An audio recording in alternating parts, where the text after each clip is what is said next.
నమస్తే, నా పేరు ప్రశాంతి. సిఆర్ న్యూస్ కు స్వాగతం. ముందుగా హెడ్లైన్స్ చూద్దాం.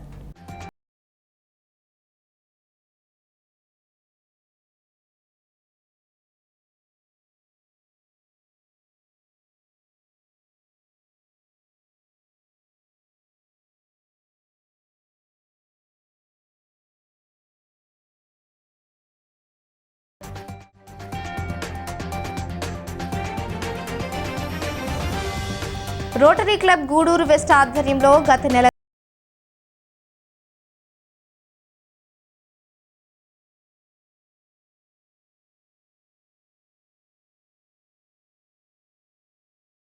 తిరుపతి జిల్లా కోట మండలం తిన్నెలపూడి గ్రామ సచివాలయం నందు శ్రీయుత రెవెన్యూ డివిజనల్ అధికారి గూడూరు వారు సచివాలయం ఉద్యోగుల పనితీరుపై సోషల్ మీడియా మరియు పత్రికలో వచ్చిన ఎడవర్స్ న్యూస్పై సమగ్ర విచారణ జరిపి బాధితురాలికి న్యాయం చేయుట కొరకు డిఎల్డీఓ మరియు ప్రాజెక్ట్ డైరెక్టర్ డిఆర్డీఓ వారి నుండి వాస్తవాలు తెలుసుకుని సచివాలయానికి కిరణ్మయితో మాట్లాడిన ఆర్టీఓ వైఎస్ఆర్ అభిమాని ప్రతి ఒక్కరూ ఎన్రోల్ చేసుకోవాలని తెలియజేసిన ఆర్టీఓ 18 సంవత్సరాలు నిండిన వారందరూ బ్యాంక్ అకౌంట్ ద్వారా ₹20 లేదా ₹436తో ప్రధానమంత్రి స్కీమ్ కింద కట్టుకోవాల్సిందిగా తెలియజేశారు. ప్రధానమంత్రి సురక్ష బీమా యోజన సంవత్సరానికి ₹20 కడితే చనిపోయిన వారికి 2 లక్షలు వస్తుందని సవివరంగా తెలిపారు. ప్రధానమంత్రి జీవన జ్యోతి బీమా యోజన సంవత్సరానికి 436 లెక్కన కడితే యాక్సిడెంట్ ద్వారా చనిపోయిన వారికి ₹2 లక్షల వస్తుందని వివరంగా తెలియజేశారు. కిరణ్యయి అనే అమ్మాయికి ఆర్టీఓ వ్యక్తిగతంగా ₹10,000 ఆర్థిక సహాయం అందజేశారు. కిరణ్యయికి జరిగినట్లు మరెవరికి జరగకుండా ఉండాలని సచివాలయ సిబ్బందిపై ఆగ్రహం చూపిన ఆర్డీఓ జాబ్ మేళా ద్వారా స్కిల్ డెవలప్మెంట్లో మొదటి ప్రాధాన్యత అమ్మాయిలకు కల్పిస్తామని హామీ ఇచ్చారు. కిరణ్యయికి అప్లికేషన్లో రీఓపెన్ చేయించి డిఆర్డీఏ వాళ్లతో మాట్లాడి బీమా డబ్బులు వచ్చేలా చూస్తారని భరోసా కల్పించిన ఆర్డీఓ ఈ కార్యక్రమంలో తహసీల్దార్, ఎంపీడీఓ, ఏపీఓ కోట మరియు సచివాలయ సిబ్బంది పాల్గొన్నారు. ఒక యాక్సిడెంట్ లో అక్కడికక్కడే చనిపోయారు వరాల కృష్ణ వారి భార్య. తర్వాత వారికి రావాల్సిన బీమాకు సంబంధించి సెక్రటేరియట్ యొక్క సిబ్బంది నిర్లక్ష్యం కారణంగా అది నిలిచిపోయింది అనేసి చెప్పారు. దీనిపై చాలా సమగ్రంగా విచారించలేదు. దీంట్లో పంచాయతీ సెక్రటరీ పాత్ర కానీ వెల్ఫేర్ అసిస్టెంట్ పాత్ర కానీ ఏమీ లేదు. ఎక్కడ తప్పు జరిగింది చూసుకున్నాం. ఈ తప్పు జరిగిందంతా కూడా ఇన్సూరెన్స్ కంపెనీ దగ్గర జరిగింది. అంటే మీరు ఏ డాక్యుమెంట్స్ బీమాకు సంబంధించి ఇన్సూరెన్స్ పెట్టారో ఆ డాక్యుమెంట్స్ అంతా కూడా ఒక హిస్టరీ అంతా మొత్తం తీసుకోవడం జరిగింది. ఎప్పుడెప్పుడు ఏ డాక్యుమెంట్స్ ఎన్ని గంటలకి ఏ డేట్కి ఏ సమయానికి అప్లోడ్ చేస్తారనేసి ఇవన్నీ అప్లోడ్ చేసిన తర్వాత మనకు insurance company oriental insurance company. ఈ ఓరియంటల్ ఇన్సూరెన్స్ కంపెనీ వాళ్ళు ఈ అప్లికేషన్ రిజెక్ట్ చేయడం లేదు. రిజెక్ట్ చేసిన తర్వాత మీకు బీమాకి ఎలిజిబిలిటీ లేదు, ఇది సిబ్బంది నిర్లక్ష్యం అన్నారు. ఇది తప్పంతా కూడా మన ఓరియంటల్ ఇన్సూరెన్స్ కంపెనీ. దీనికి సంబంధించి ఒక అడ్వర్స్ న్యూస్ ఐటమ్ వచ్చిన తర్వాత వెంటనే దీన్ని క్షుణ్ణంగా విచారించి విజయవాడకు సంబంధించిన హెడ్ క్వార్టర్స్తో మాట్లాడిన తర్వాత ఈ పార్ట్ అంతా కూడా ఓరియంటల్ ఇన్సూరెన్స్ కంపెనీలో జరిగింది అని తెలుసుకున్న తర్వాత ఈ అమ్మాయికి న్యాయం జరగాలి, మళ్ళీ న్యాయం జరగాలనే ఉద్దేశంతో ఆ అప్లికేషన్ ఏదైతే రిజెక్ట్ చేశారో ఆ రిజెక్ట్ చేసిన అప్లికేషన్ మళ్ళీ రీఓపెన్ చేయించడం జరిగింది. కాబట్టి మీకు ఇన్సూరెన్స్ డబ్బులు మళ్ళీ రీఓపెన్ చేయించడం జరిగింది. ఆ ఇన్సూరెన్స్ కంపెనీ కూడా ఎందుకు ఇలా చేశారనేసి కూడా కలెక్టర్ గారి దగ్గర నుంచి కూడా రైలు ప్రమాదాలు జరగకుండా అన్ని శాఖల అధికారులు సమన్వయంతో పనిచేయాలని, విధులలో సిబ్బంది అలసత్వం వహిస్తే వారిపై శాఖాపరమైన చర్యలు తీసుకుంటామని railway Vijayawada division operation ADR M Srikanth వెల్లడించారు. గూడూరు పట్టణంలోని రైల్వే కార్యాలయంలో పలు శాఖల అధికారులతో ఏడీఆర్ ఎం సమావేశం నిర్వహించారు. గూడూరు పట్టణంలోని రైల్వే గెస్ట్ హౌస్లో రైలు ప్రమాదాల నివారణపై పలు శాఖల సిబ్బందితో Vijayawada division operation ADRM Srikanth అవగాహన సమావేశాన్ని నిర్వహించారు. శాఖల వారీగా సిబ్బందితో మాట్లాడి సమస్యలు అడిగి తెలుసుకున్నారు.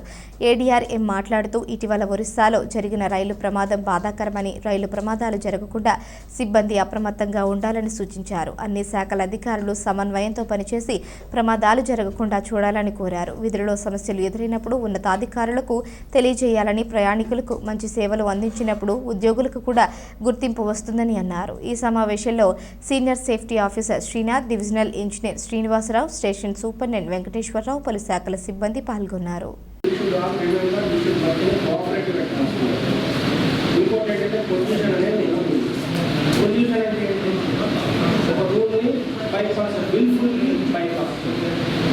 అది కూడా ఒకళ్ళిద్దరు డిపార్ట్మెంట్స్ కలిసి చేయాలి. అట్లాంటి మాత్రం చేస్తే మాత్రం now the systems are being decide now. If anybody is not doing that, severe action will be taken. But only thing is that let us not go to that extreme thing of getting caught and all that. We are not nobody is going to go for that option. Let us stop and let us stop system. Start working system at all. So at least all of you should tell all your staff also that no shortcuts and even sometimes okay you can control time to attend more time to attend the failures, and then after attending the failures whatever that prescribed tests that are there, whether it is okay or not, certifying the work is most important. హడావిడిగా చేయాల్సిన అవసరం లేదు. make another 5 years can be no problem, but do it properly. Whatever has to be done for every department is separate, not for one or everything. So please keep these things in mind. The image of railways బాగుంటే మన image బాగుంటుంది. If image of railways goes, our image also goes down. None of us have got any individual standing. మన personal లైఫ్లో ఉండొచ్చు, కానీ as an organisation they are all identified as a part of railways. Railways gets a good name, we also gets a bad name. We also all of us. So therefore, this is the time that we should start taking this seriously and avoid all. ఏదో ఒక invest చేస్తున్నారు మీరు. ఆ లైనెన్స్ కరెక్ట్గా లేకపోతే ఏది automatic spread అవుతుంది. So లైనెన్స్ విషయంలో మీరు చాలా కేర్ఫుల్గా ఉండాలి. అట్లాగే నైట్ డ్యూటీ చేస్తూ ఉంటారు. నైట్ డ్యూటీ చేసిన తర్వాత ఎర్లీ మార్నింగ్లో మనకి క్రాక్స్ వస్తూ ఉంటారు, రైలు బ్రేకేజ్ అవి చూస్తూ ఉంటారు. సో దాని ఇంపాక్ట్ ఏంటంటే నైట్ పెట్రోలింగ్ చేసిన ఆయన సరిగ్గా చూడలేదండి. సో మార్నింగ్ వచ్చి ఆయనకి చూసేటప్పుడు అని చెప్పి మనం అవార్డు చేస్తే మరి నైట్ వదిలేసిన ఆయన పనిష్మెంట్ అవ్వాలి కదా. అలాగే నైట్ డ్యూటీలో సౌత్ సెక్షన్ ఒక 2 చోట్ల అబ్జర్వ్ చేసింది ఏంటంటే కొంతమంది పెట్రోలింగ్లో స్టేషన్ మాస్టర్కి సైన్ తీసుకుంటారు, మళ్ళీ గేట్ మ్యాన్ దగ్గరికి వస్తున్నారు, బై రోడ్ వచ్చి తీసుకోవడం జరుగుతుంది. అది మాత్రం ఎట్టి పద్ధతిలో మీరు చేయొద్దు. ప్రస్తుత పరిస్థితిలో 130 JMP ఫార్మేషన్ రన్ అవుతున్నాయి. ఈ పరిస్థితుల్లో మీరు బద్దగించి జరిగిపోయినాయి గతం అయిపోయింది. బట్ అంటే మళ్ళీ స్టిల్ ఆ ప్రాక్టీస్ని కంటిన్యూ చేయకూడదు. అదే మెయిన్ మన ఇంటెన్షన్. సో అలాంటి జరిగిన మీకేమైనా నిజమైన యాక్చువల్ ఫీల్డ్ ప్రాబ్లమ్స్ ఏమన్నా కూడా మీరు చెప్పాలి. ఎందుకంటే దాని నుంచే మనం కరెక్టివ్ యాక్షన్ తీసుకోవడానికి ఛాన్స్ ఉంది. మీరు చెప్పకపోతే మళ్ళీ దాని కరెక్టివ్ యాక్షన్ ఉండదు, మళ్ళీ still same this will continue. Fitness తర్వాత అందుకనే మీరు చేస్తున్న ప్రాబ్లం, మీరు ఫీల్ అవుతున్న ప్రాబ్లమ్స్ మీరు ఏదైనా జరిగి ఉంటుంటే డెఫినెట్గా మీరు చెప్పండి. రోటరీ క్లబ్ గూడూరు వెస్ట్ ఆధ్వర్యంలో గూడూరు ప్రభుత్వ ఏరియా హాస్పిటల్లో నిరంతరాయంగా గత నెల రోజుల నుంచి మజ్జిగ పంపిణీ నిర్వహించడం జరిగిందని, రాబోయే రోజుల్లో సేవా కార్యక్రమాలు విస్తృతంగా నిర్వహిస్తామని అధ్యక్షులు ధనుంజయ రెడ్డి వెల్లడించారు. గూడూరు పట్టణంలోని ప్రభుత్వ ఏరియా హాస్పిటల్లో రోటరీ క్లబ్ గూడూరు వెస్ట్ ఆధ్వర్యంలో మజ్జిగను పంపిణీ చేశారు. క్లబ్ అధ్యక్షులు ధనుంజయ రెడ్డి మాట్లాడుతూ అధిక ఉష్ణోగ్రతలతో హాస్పిటల్కి వచ్చే రోగుల కొరకు గత 30 రోజులుగా మజ్జిగను పంపిణీ చేస్తూ ఉన్నామని, రైల్వే స్టేషన్లో కూడా మజ్జిగను అందజేస్తామని తెలిపారు. దాతల సహకారంతో 90,000 రూపాయలతో ఈ కార్యక్రమాన్ని నిర్వహించడం జరిగిందని వెల్లడించారు. ఈ కార్యక్రమంలో hospital superintendent SK Sharina, Shyam Yadav, Vasugoud, రాము, సుబ్రహ్మణ్యం, శివ, శ్రీనివాసులు తదితరులు పాల్గొన్నారు. గత 30 రోజుల నుంచి గూడూరు గవర్నమెంట్ హాస్పిటల్లో మజ్జిగ చలివేంద్ర రోటరీ వెస్ట్ క్లబ్ ద్వారా నిర్వహిస్తున్నాము. దీనికి మా రొటేరియన్స్ అందరూ సహాయ సహకారాలు అందించారు. వాళ్ళకందరికీ ధన్యవాదాలు తెలియజేస్తున్నాను. అదేవిధంగా ఈరోజు దాతగా మా కాబోయే ప్రెసిడెంట్ నర్సప్ప గారు ఈరోజు దాతగా వ్యవహరిస్తున్నారు. ఆయనకు కూడా ధన్యవాదాలు తెలియజేస్తున్నాను. అదేవిధంగా గత 30 రోజుల నుంచి నిరుపేదలైన పేషెంట్లు ఎక్కడో మండలాల నుంచి వస్తూ ఉంటారు. ఇక్కడికి దాదాపు ఒక 300 మందికి రెగ్యులర్గా మజ్జిగ చలివేంద్రం నిర్వహిస్తున్నాము. దాదాపు రోజు ఒక 3,000 ఖర్చు, ఒక 30 రోజులు ఈ కార్యక్రమాన్ని ఒక 90,000 ఖర్చు పెట్టి ఈ కార్యక్రమాన్ని నిర్వహించారు రోటరీ క్లబ్ ద్వారా. మాకు చాలా సంతోషంగా ఉంది. ఎందుకంటే ఒక పేదవారికి మెయిన్ ఏంటంటే ఎండలు దాదాపు ఒక 40 డిగ్రీలు ఉష్ణోగ్రత ఈ సంవత్సరం కాసింది. దానివల్ల ఏంటంటే మనం దాన్ని దృష్టిలో ఉంచుకొని ఈ కార్యక్రమాన్ని మజ్జిగ కార్యక్రమం అంటే చాలా బాగుంటుందనే ఉద్దేశంతో ఈ కార్యక్రమాన్ని గవర్నమెంట్ హాస్పిటల్లో ఎన్నుకోవడం జరిగింది. అదేవిధంగా ఒక వారం రోజులు రైల్వే స్టేషన్లో కూడా ఇవ్వడం జరిగింది. అదేవిధంగా ఈరోజు మన గూడూరు గవర్నమెంట్ హాస్పిటల్లో ఇవ్వడం లాస్ట్ ప్రోగ్రాంగా ఈరోజు నిర్ణయించుకొని ఈ ప్రోగ్రాన్ని ఈరోజుతో ముగిస్తున్నాము. అదేవిధంగా థ్యాంక్స్ చెప్పుకుంటున్నాము. గత నెల రోజులుగా మజ్జిగ చలివేంద్రాన్ని ఏర్పాటు చేసి మాకు ఈ ఎండలు తీవ్రంగా ఉన్నాయి. అసలు ఈరోజు ఏదో కొంచెం చల్లబడినట్టుంది. నిన్నటి వరకు అంత తీవ్రమైన ఎండల్లో మా యొక్క ఈ పేషెంట్ల యొక్క దాహార్తి తీర్చినందుకు మీకు ఎంతో థ్యాంక్స్ చెప్పుకుంటున్నాము. తర్వాత ఫస్ట్ డే గుగ్గిళ్ళు పులిహోర కూడా ఇచ్చారు. ఇది చాలా మంచి కార్యక్రమం అని నేను భావిస్తున్నాను. అదేవిధంగా 1 వీక్ బ్యాక్ RO ప్లాంట్ని కూడా ఓపెన్ చేయడానికి మాకు సహకరించారు. ఆ విధంగా మేము మా పేషెంట్కి మంచి స్వచ్ఛమైన నీరుని అందించగలుగుతున్నాము. అదేవిధంగా మాకు ఒక 2 ఆ వాటర్ని అందించడానికి వాటర్ డిస్పెన్సర్స్ అవసరం అవుతున్నాయి. అంటే రైల్వే స్టేషన్లో అట్లా ఏర్పాటు చేసినట్టు ఒక 2 వాటర్ డిస్పెన్సర్ని ఏర్పాటు చేయగలిగితే మాకు గుర్తొచ్చేది ఏంటంటే ముందుగా ఎక్కడైతే పేదవారు ఎక్కువ వస్తారో అక్కడ పెడితే ఉపయోగం ఉంటుందనే ఉద్దేశంతో ఈ గవర్నమెంట్ ఏరియా హాస్పిటల్ నందు పెడితే బాగుంటుందని చెప్పడం జరిగింది. అదే రోజు నేను, ధనంజయుడు గారు, వాసు మేమంతా వచ్చి మేడంతో మాట్లాడి ఇక్కడ గత 30 రోజుల నుంచి రోజుకు 3,000 లెక్కన 90,000 రూపాయలు ఈ ప్రాజెక్ట్ ఇది. అదేవిధంగా ఒక వారం రోజులు రైల్వే స్టేషన్లో కూడా అడిగిన వెంబడే రోటరీ ట్రస్ట్ అధ్యక్షుడు ధనంజయుడు గారు వాళ్ళ సభ్యులందరూ కూడా అక్కడ ఇవ్వడం జరిగింది. ముఖ్యంగా ఎందుకంటే ఎండలు నేటి వరకు అయితే 45 వరకు ఉండే, ఈరోజు కొంచెం చల్లగా ఉంది మేడం చెప్పిన ప్రకారం. ఏదైనప్పటికీ ఈ విధంగా ఎండాకాలంలో మధ్య చలివేంద్రం చేయటం చాలా సంతోషదాయకం. ఇదే కాకుండా మేడం గారు కొన్ని కూడా సమస్య చెప్పారు.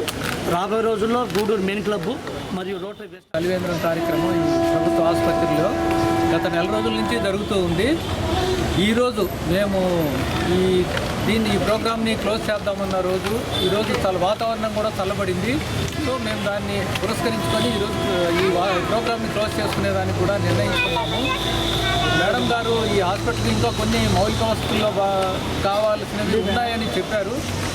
వాటికి మేము మా రోటరీ క్లబ్ తరఫున మేమందరం మాట్లాడుకుని వాటిని ఏర్పాటు చేసేదానికి మేము ప్రయత్నం చేస్తామని తెలియజేస్తున్నాము.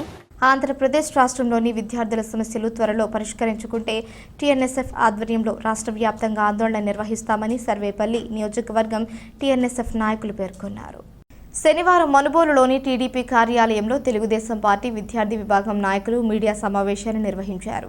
ఈ సందర్భంగా వీరు మాట్లాడుతూ ముఖ్యమంత్రి వైఎస్ జగన్మోహన్ రెడ్డి విద్యా దీవెన, అమ్మఒడి, వసతి దీవెన పేరుతో విద్యార్థులను మోసగిస్తున్నారని, ప్రభుత్వం ప్రవేశపెట్టే పథకాలు అందరి విద్యార్థులకు అందడం లేదని, ఇకనైనా ముఖ్యమంత్రి స్పందించి విద్యార్థుల సమస్యలు పరిష్కరించాలని, లేనిచో ఆందోళనలు నిర్వహిస్తామన్నారు. ఈ కార్యక్రమంలో టీఎన్ఎస్ఎఫ్ సర్వేపల్లి నియోజకవర్గం అధ్యక్షుడు జడపల్లి సూర్య, ఉపాధ్యక్షుడు బ్రహ్మతేజ, ప్రధాన కార్యదర్శి రేవూరి సుమంత్, పొదలకూరు మండల అధ్యక్షుడు కాకుటూరు నారాయణ, టీఎన్ఎస్ఎఫ్ నాయకులు బోర్రెడ్డి, శ్రీనివాసులు రెడ్డి, పెనుబాక సునీల్, సందీప్, దశరథ్, సతీష్ తదితరులు పాల్గొన్నారు.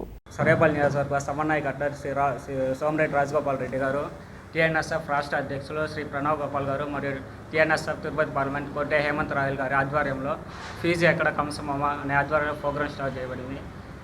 విద్యారంగాన్ని సర్వనాశనం చేసిన దుర్మార్గుడు ఈ జగన్మోహన్ రెడ్డి. జగన్ తెచ్చిన నవరత్నాలు నవమోసాలే. ప్రతి పథకం వెనక భారీ కుంభకోణాలు జరుగుతున్నాయి. నాడు నేడు పనుల్లో కమిషన్లకు కకృతి పడి పేద పిల్లలకు విద్యా జోరా చేసినటువంటి వ్యక్తి జగన్మోహన్ రెడ్డి. మోసానికి ప్యాంటు షర్టు తొడిగితే అనేది ఈ జగన్మోహన్ రెడ్డి అనే సంగతి రాష్ట్రం మొత్తం ప్రజలకు అర్థమవుతుంది. పేద పిల్లలను విద్యకు దూరం చేస్తున్న వ్యక్తి ఈ జగన్మోహన్ రెడ్డి. నాణ్యమైన విద్యా అంశంపై నీతి ఆయోగ్ చేసిన సర్వేపై ఆంధ్ర రాష్ట్రంలో 3వ స్థానంలో ఉండి ఈ వైసీపీ 4 ఏళ్లలో 19వ స్థానానికి దిగజారిపోయింది. జగన్మోహన్ రెడ్డి గారు ప్రతిపక్ష నాయకుడిగా ఉన్నప్పుడు విద్యార్థులకు చాలా హామీలు ఇచ్చాడు. అదేవిధంగా అధికారంలోకి వచ్చిన తర్వాత అమ్మఒడి ఇంట్లో అంతమంది ఉంటే అంతమందికి ఇస్తానని చెప్పాడు. ఇప్పుడు ఏం జరుగుతుందంటే ఇంట్లో ఎంతమంది ఉంటే ఇవ్వకుండా కేవలం ఒక్కరికి మాత్రమే ఇస్తున్నాడు 15,000, అది కూడా 2,000 కోతతో. అదేవిధంగా తెలుగుదేశం పార్టీ అధికారంలో ఉన్నప్పుడు 16 లక్షల మందికి ఫీజు రియంబర్స్మెంట్ వచ్చింది. ఈ జగన్ ప్రభుత్వంలో 16 లక్షల మందిలో కేవలం 10 లక్షల మందికే ఫీజు రియంబర్స్మెంట్ వస్తుంది. అదేవిధంగా చాలామందికి ఇంకా రాలేదు. అదేవిధంగా బీసీ ఎస్టీ విద్యార్థులకు ఏ విధంగా సహాయం కూడా చేయడం లేదు. మన జగన్మోహన్ రెడ్డి విద్యా దీవెన కొట్టాడు, అమ్మఒడికి అడ్డంకులు, వసతి దీవెన పేరుతో వంచన. మనం ఇప్పుడు అమ్మఒడికి చూసుకుంటే మన రాష్ట్ర వ్యాప్తంగా 84 లక్షల మంది అర్హులు ఉంటే కేవలం 44 లక్షల మందికే 2,000 కోతతో ఇస్తున్నాడు. 2021-22 ఆర్థిక సంవత్సరంలో అసలు అమ్మఒడి అనేది విద్యార్థులకు పర్లేదు. ఇది చాలా సిగ్గుచేటని మేము చెప్తున్నాము. అదే మనకు వచ్చినట్టయితే వసతి దీవెనకు వస్తే ఇంకా 4 విడతల సాయం అంటే 2,000 కోట్లు, ఇంకా 2,000 కోట్ల బకాయిలు ఇంకా పెండింగ్లో ఉన్నాయి. మళ్ళీ మనం చూసినట్టయితే విద్యా దీవెనకు వస్తే మన చంద్రబాబు నాయుడు గారి హయాంలో 16 లక్షల మందికి ఫీజు రియంబర్స్మెంట్ ఇస్తే, అదే దీన్ని జగన్మోహన్ రెడ్డి విద్యా దీవెన అనే పేరు మార్చి పథకంగా దీనికి 10 లక్షల మందికి అర్హులు గుర్తించిస్తున్నాడు. దీంట్లో కానీ 2,000 కోట్లు బకాయిలు ఇంకా పెండింగ్ ఉన్నది. ఇది కానీ మీరు కానీ విద్యార్థులు చెప్పినట్టు తీర్చకపోతే నిబంధనలకు విరుద్ధంగా ప్రైవేటు పాఠశాలలు వేలాది రూపాయల ఫీజులు వసూలు చేస్తున్నారని, వీటిపై విద్యాశాఖ అధికారులు వెంటనే చర్యలు తీసుకోవాలని ఏబీవీపీ నాయకులు చిన్న డిమాండ్ చేశారు. చిన్న మాట్లాడుతూ గత 4 రోజుల కిందట విద్యా సంవత్సరం ప్రారంభమైందని, ప్రైవేటు పాఠశాలలు నిబంధనలకు విరుద్ధంగా వేలాది రూపాయలు ఫీజులు వసూలు చేస్తున్నారని, అలాగే పుస్తకాలు, యూనిఫామ్ పేరుతో అధిక డబ్బులు వసూలు చేస్తూ ఉన్నారని అన్నారు. విద్యాశాఖ అధికారులకు ఎన్నిసార్లు తెలియజేసినా పట్టించుకోవడం లేదని, ఇప్పటికైనా ప్రైవేటు పాఠశాలలపై చర్యలు తీసుకోవాలని, లేని ఎడల ఏబీవీపీ ఆధ్వర్యంలో రాష్ట్ర వ్యాప్తంగా నిరసన కార్యక్రమం చేపడతామని హెచ్చరించారు. ఈ కార్యక్రమంలో శివశంకర్, కృష్ణ, చైతన్య, శివ తదితరులు పాల్గొన్నారు. పరిషత్ ఏబీపీ గూడు శాఖ ఆధ్వర్యంలో ఈరోజు డిప్యూటీ డిఓ ఆఫీస్లో డిప్యూటీ డిఓ గారు అవైలబుల్గా లేనందున ఏఈ గారికి వినతి పత్రం అందజేయడం జరిగింది.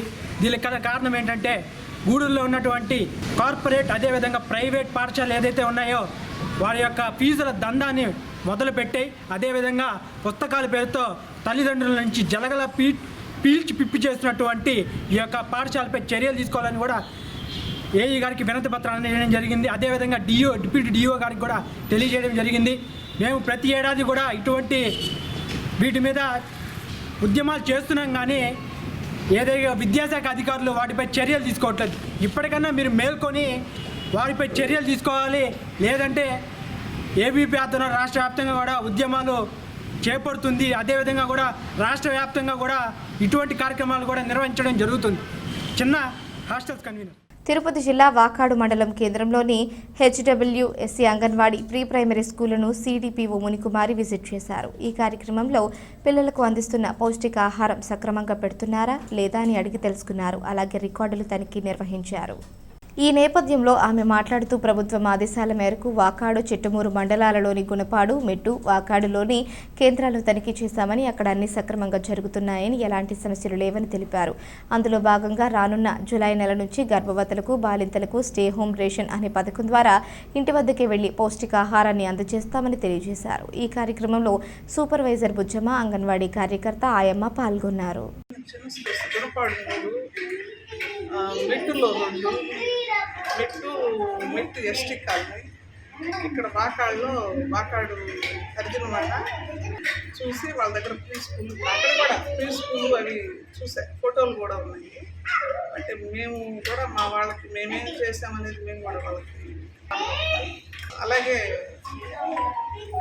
5 నిండిన వాళ్ళకి ఎలిమెంటరీ స్కూళ్ళల్లో కూడా ఒక సైడ్కి ఎంతమంది ఉంటే అంతమంది వైఎస్ఆర్ అన్నీ కూడా ఇంటికి 25 నెలలో 25 రోజులకు సరిపడా వాళ్ళకి ఇస్తారు. ఎందుకంటే వాళ్ళు కొంతమంది అంగన్వాడీ సెంటర్లకు రాలేక, ఇంట్లో ఎవరు లేక, లేకపోతే బాధ్యత లేక, పిల్లల్ని వదిలేసి రాలేక. గూడూరు పట్టణంలోని రాజా వీధిలో వెలిసి ఉన్న శ్రీ ప్రసన్న వెంకటేశ్వర స్వామి దేవస్థానంలో శనివారం సందర్భంగా స్వామి అమ్మవార్లకు ప్రత్యేక పూజలు నిర్వహించారు. అనంతరం అన్నదాన కార్యక్రమం ఏర్పాటు చేశారు. భక్తులు స్వామి అమ్మవార్లను దర్శించి అన్న ప్రసాదాలు స్వీకరించారు.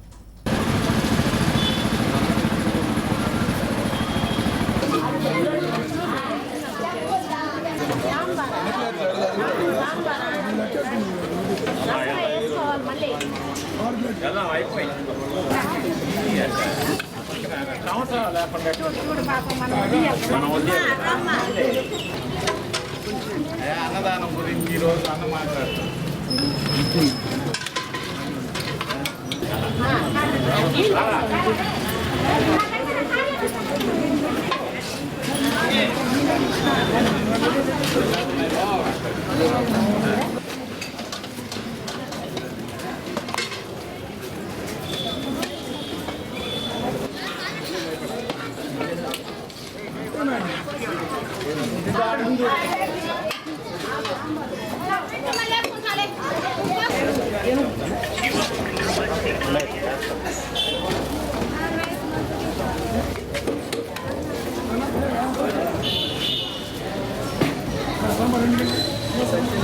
దేవాలయ ప్రతిష్ఠ జరుగుతుంది సార్. శంకర్ గిరిజన్ కాలనీ, శంకర్ గిరిజన్ ప్రతిష్ఠ ఇప్పుడు నేను అక్కడి నుంచి వచ్చింది. అందరూ వచ్చిండారు. ఇప్పుడే ప్రతిష్ఠ జరిగింది, నేను వచ్చింది. పోయే పని మనుబోలు గ్రామంలోని చెర్లోపల్లి రైల్వే గేట్ సమీపంలో వెలిసి ఉన్న శ్రీ భగవాన్ వెంకయ్య స్వామి ఆలయంలో శనివారం సందర్భంగా ప్రత్యేక అభిషేకాలు, పూజలు నిర్వహించారు. మధ్యాహ్నం అన్నప్రసాద వితరణ కార్యక్రమం చేశారు. కార్యక్రమాలకు ఉభయదాతలుగా గంధళ్ల కృష్ణయ్య, అన్నపూర్ణమ్మ దంపతులు వ్యవహరించారు. అర్చకులు శ్రీనివాసులు పూజలు నిర్వహించి భక్తులకు తీర్థ ప్రసాదాలు అందజేశారు. ఈ పూజల్లో అధిక సంఖ్యలో భక్తులు పాల్గొని స్వామివారిని దర్శించుకున్నారు.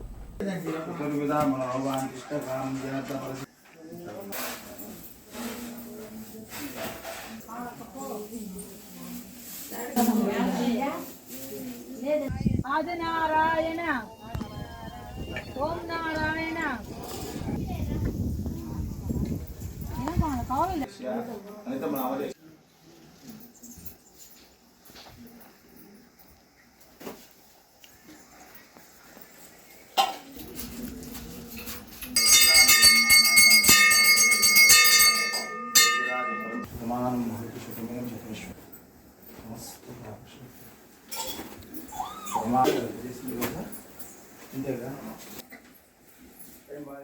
వార్తలు ముగించే ముందు హెడ్లైన్స్ మరోసారి.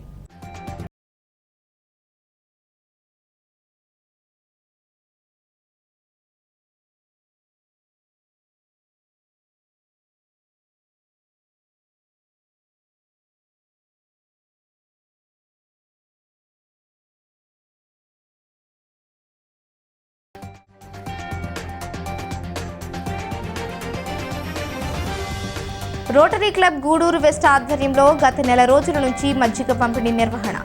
రాబోయే రోజుల్లో సేవా కార్యక్రమాలు విస్తృతంగా నిర్వహిస్తామని అధ్యక్షులు ధనుంజయ రెడ్డి వెల్లడి. ఈ వార్తలు ఇంతటితో సమాప్తం. తిరిగి ప్రసారమయ్యే సిఆర్ న్యూస్లో మళ్ళీ కలుసుకుందాం. అంతవరకు సెలవు. నమస్కారం.